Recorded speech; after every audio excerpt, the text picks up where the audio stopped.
Test 4. You will hear a number of different recordings, and you will have to answer questions on what you hear. There will be time for you to read the instructions and questions, and you will have a chance to check your work. All the recordings will be played once only. The test is in 4 sections. At the end of the test, you will be given 10 minutes to transfer your answers to an answer sheet. Now turn to Section 1.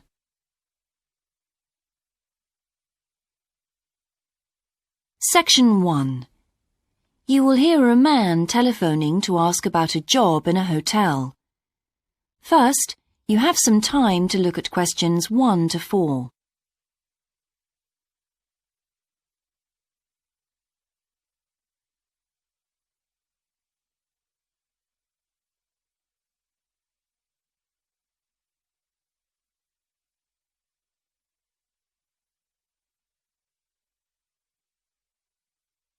You will see that there is an example that has been done for you.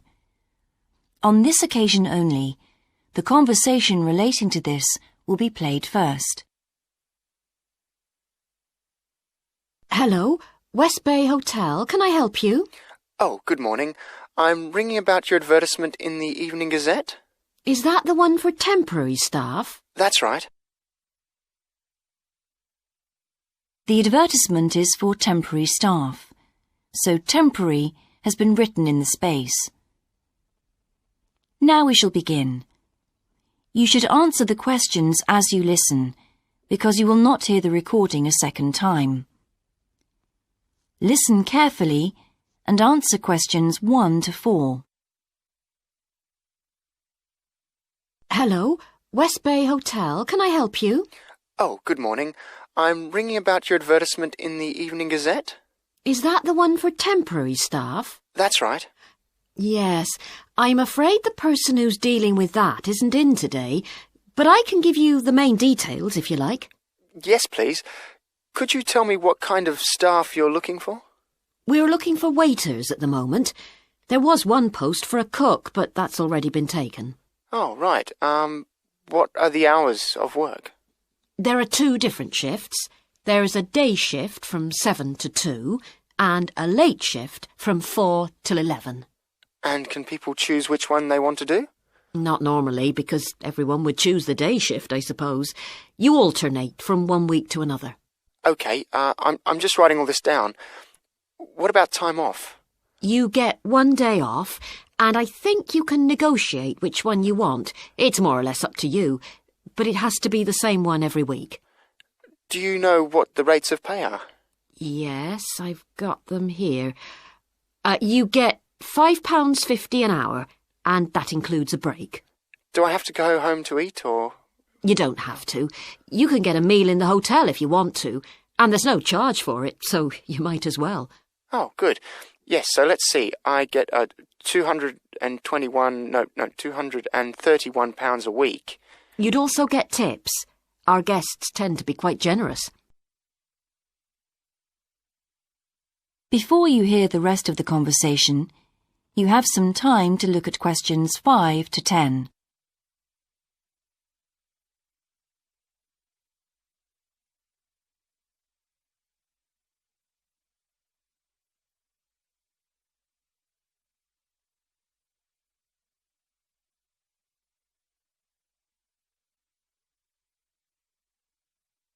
Now listen and answer questions 5 to 10.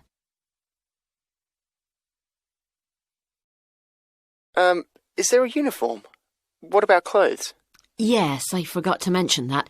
You need to wear a white shirt, just a plain one, and dark trousers. You know, not green or anything like that. And we don't supply those. That's okay, I've got trousers. I just have to buy a couple of shirts. What about anything else? Do I need a waistcoat or anything? You have to wear a jacket, but the hotel lends you that. I see. One last thing. I don't know what the starting date is. Just a minute. I think it's sometime around the end of June. Yes, the 28th, in time for the summer. That's great. I'm available from the 10th. Oh, good. Well, if you can call again, you need to speak to the service manager. Her name's Jane Irwin, That's URWIN. And she'll probably arrange to meet you. OK, and when's the best time to ring?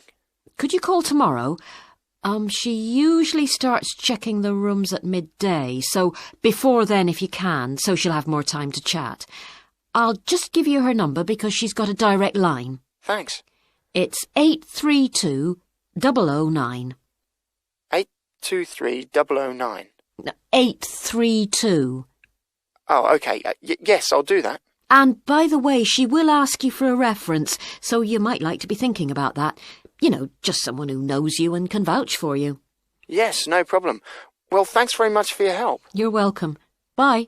Bye. That is the end of section 1. You now have half a minute to check your answers.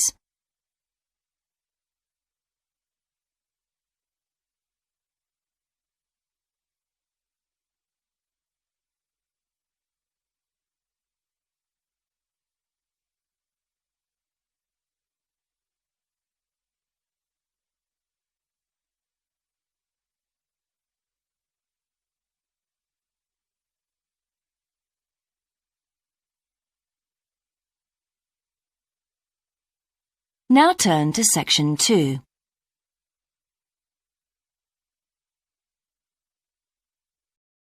Section 2. You will hear a man being interviewed on local radio about a plan to improve a suburb called Red Hill. First, you have some time to look at questions 11 to 13.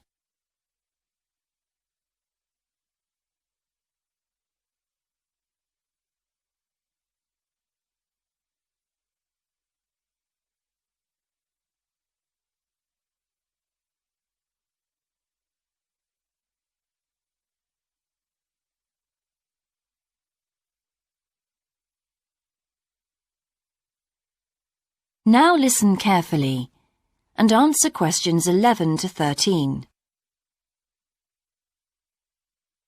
Good morning and welcome again to your city today.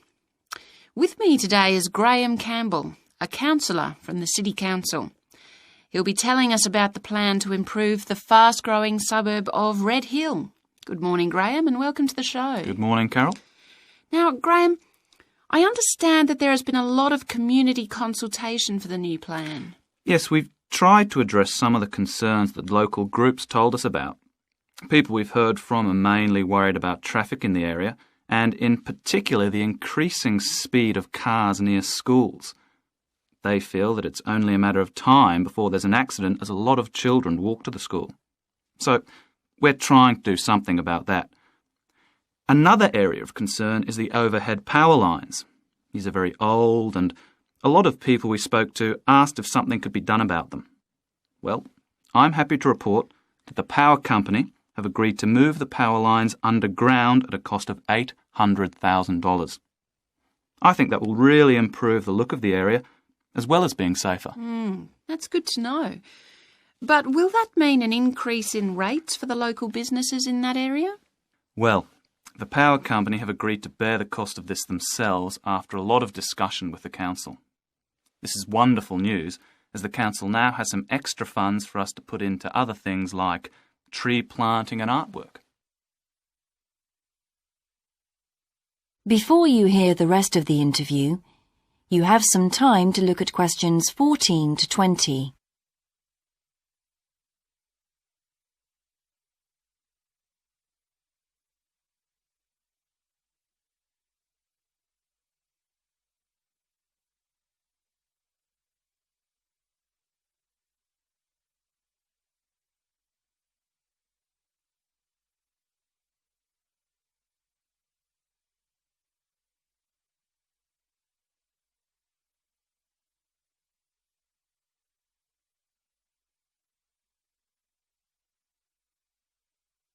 Now listen and answer questions 14 to 20. Now, we've also put together a map which we've sent out to all the residents in the area. And on the map we've marked the proposed changes. Firstly, we'll plant mature pine trees to provide shelter and shade just to the right of the supermarket in Days Road.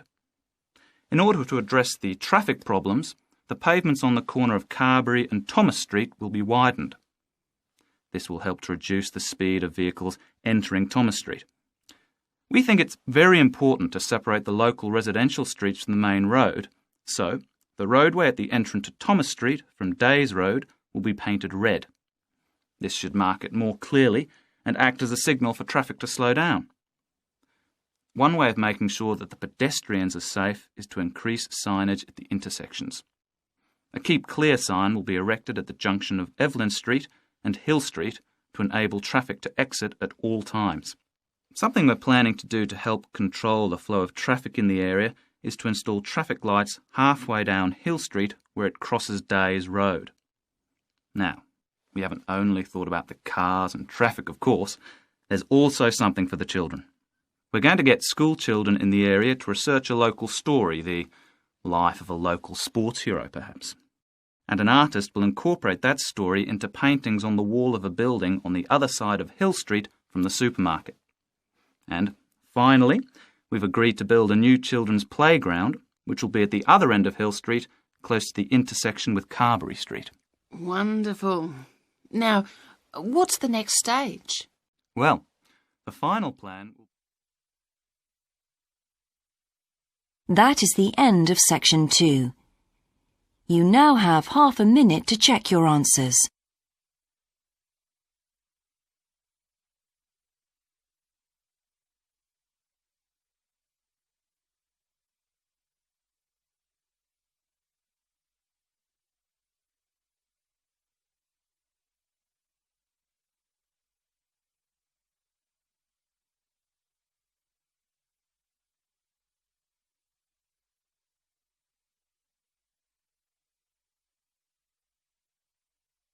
Now turn to section 3.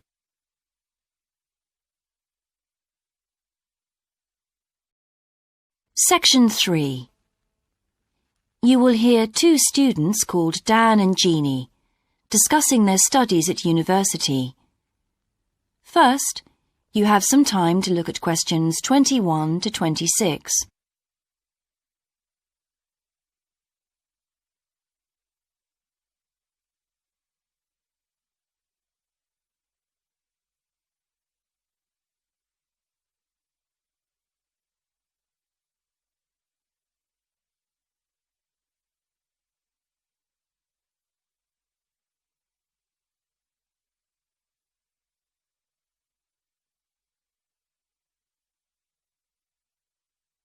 Now listen carefully and answer questions 21 to 26. Hi Jeannie, how's it going? Oh, hello Dan. Pretty well, thanks. Have you managed to get the money for the course yet? Yes, that's all sorted out now, thanks. It took long enough though. It was practically a year ago that I applied to my local council for a grant, and it took them 6 months to turn me down. That's really slow. And I thought I was eligible for government funding, but it seems I was mistaken. So then I asked the boss of the company I used to work for if they would sponsor me, and much to my surprise, he said they'd make a contribution. But what about college grants and scholarships? There must be some you could apply for. Yes, there are, but they're all so small that I decided to leave them until I was desperate. Uh-huh. And in fact, I didn't need to apply. My parents had been saying that as I already had a job, I ought to support myself through college. But in the end, they took pity on me, so now I've just about got enough. That's good. So now I can put a bit of effort into meeting people. Haven't had time so far. Any suggestions? What about joining some college clubs? Oh, right. You joined several, didn't you? Yes, I'm in the drama club. It's our first performance next week, so we're rehearsing frantically, and I've got behind with my work. But it's worth it. I'm hoping to be in the spring production too.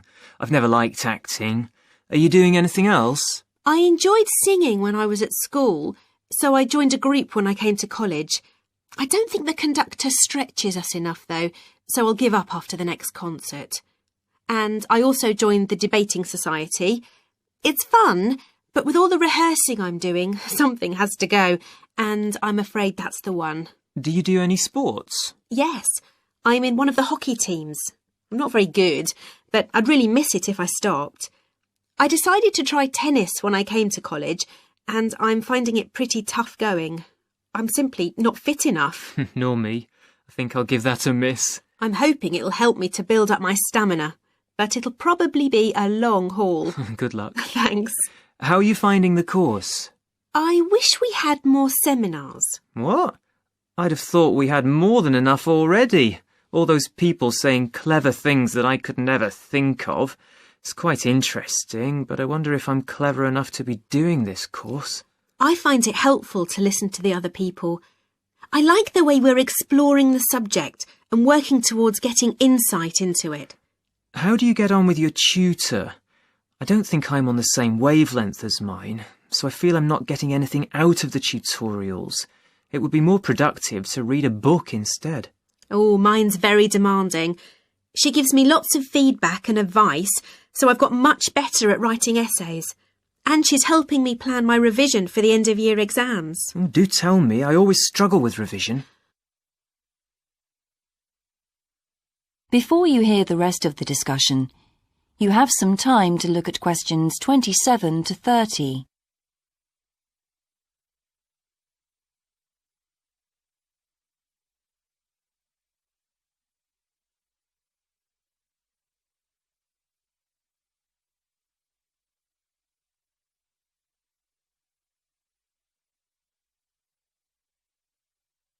Now listen and answer questions 27 to 30. Well, the first thing is to find out exactly what's required in the exams. Would it help to get hold of some past papers? Yes, they'll help to make it clear. Right, I'll do that. Then what? Then you can sort out your revision priorities based on what's most likely to come up. I put these on a card and read them through regularly. Uh-huh. But that isn't enough in itself. You also need a timetable to see how you can fit everything in the time available. Then keep it in front of you while you're studying. I've done that before, but it hasn't helped me. Maybe you need to do something different every day. So if you break down your revision into small tasks and allocate them to specific days, there's more incentive to tackle them. With big topics, you're more likely to put off starting. Good idea. And as I revise each topic, I write a single paragraph about it. Then later I can read it through quickly, and it helps fix things in my mind. Oh, that's brilliant. I also write answers to questions for the exam practice. It's hard to make myself do it, though. Well, I'll try. Thanks a lot, Jeannie. That's a great help. No problem. See you around. Bye. That is the end of section 3. You now have half a minute to check your answers.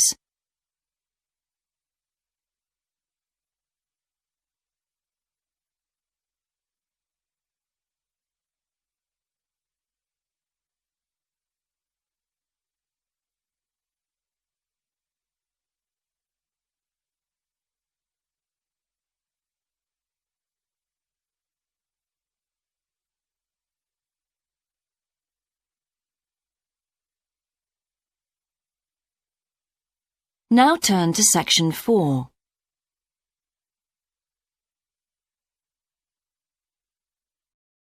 Section 4.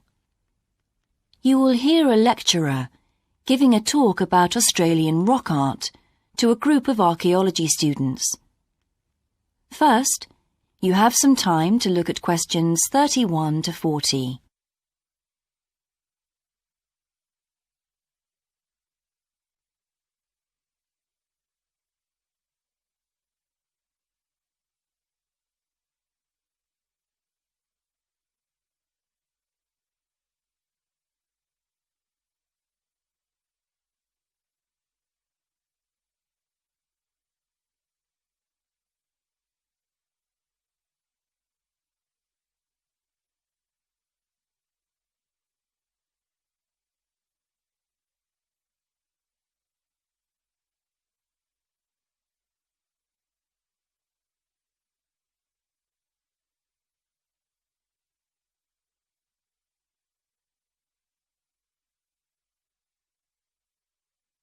Now listen carefully and answer questions 31 to 40.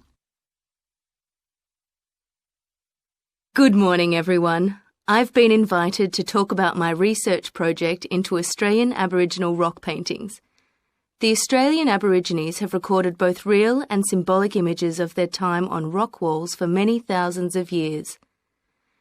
Throughout the long history of this tradition, new images have appeared and new painting styles have developed. And these characteristics can be used to categorise the different artistic styles.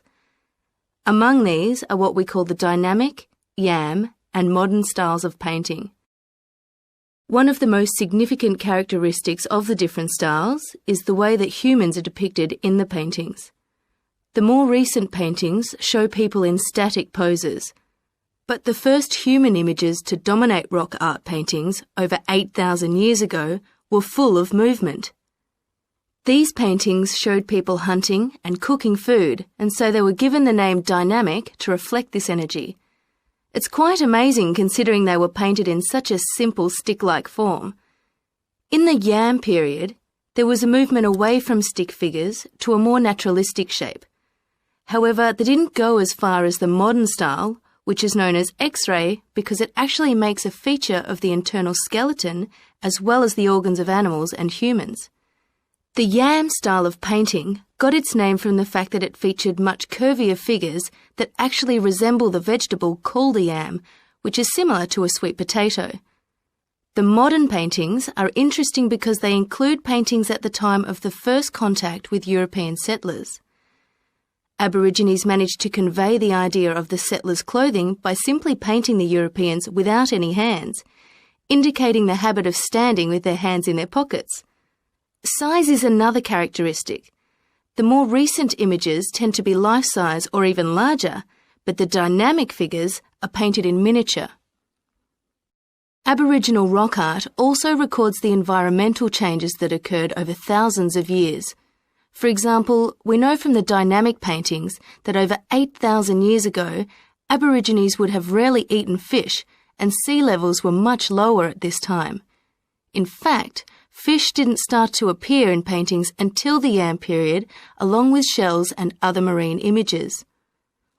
The paintings of the yam tradition also suggest that during this time, the Aborigines moved away from animals as their main food source and began including vegetables in their diet, as these feature prominently. Freshwater creatures didn't appear in the paintings until the modern period from 4,000 years ago.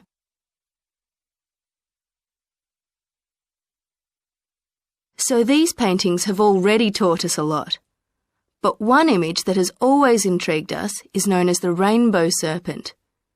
The rainbow serpent, which is the focus of my most recent project, gets its name from its snake or serpent-like body, and it first appeared in the yam period 4,000 to 6,000 years ago. Many believe it is a curious mixture of kangaroo, snake and crocodile. But we decided to study the rainbow serpent paintings to see if we could locate the animal that the very first painters based their image on. The yam period coincided with the end of the last ice age. This brought about tremendous change in the environment, with the sea levels rising and creeping steadily inland. This flooded many familiar land features and also caused a great deal of disruption to traditional patterns of life, hunting in particular.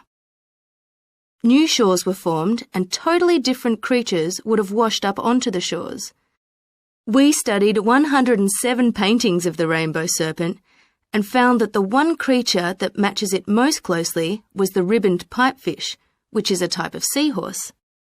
This sea creature would have been a totally unfamiliar sight in the inland regions where the image is found, and it may have been the inspiration behind the early paintings. So, at the end of the Ice Age, there would have been enormous changes in animal and plant life. It's not surprising, then, that the Aborigines linked this abundance to the new creatures they witnessed. Even today, Aborigines see the rainbow serpent as a symbol of creation, which is understandable given the increase in vegetation and the new life forms that featured when the image first appeared. That is the end of section 4. You now have half a minute to check your answers.